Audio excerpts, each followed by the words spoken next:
under control. Well, its Orthodox churches are still open, worshippers still kissing icons, which are then disinfected. It's not ideal, but the church says it's trying to keep Russians calm.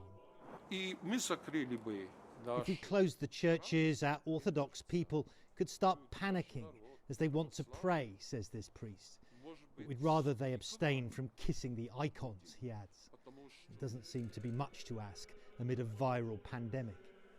But Russians have good reason to be uncertain of the threat. In a country of more than 140 million and a vast border with China where the virus originated, fewer than 700 people have so far been confirmed as infected.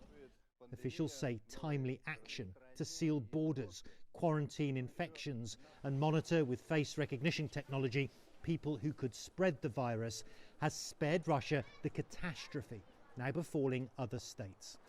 Just like the church, it's a message of calm, not caution, that Russia's political leaders most want to spread.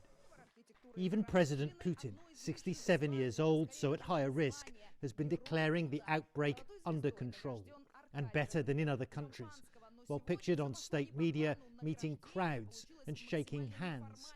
It's certainly not social distancing.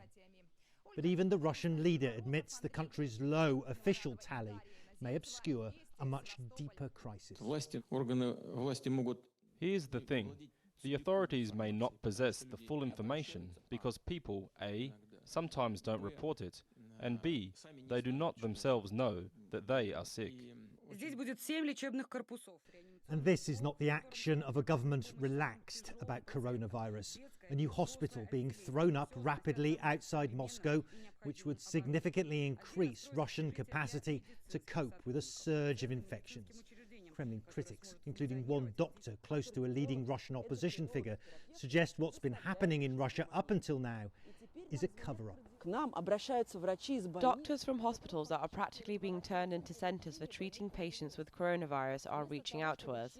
Instead of honestly talking about this, the authorities are masking the assignment of beds and calling them beds for patients with pneumonia and acute respiratory viral infections.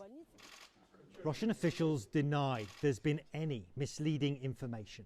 And in recent days, Putin has finally been shown in full protective gear visiting a hospital, engaging with this crisis. And while the number of confirmed infections in Russia remains suspiciously low, it seems to be bracing itself for much worse to come.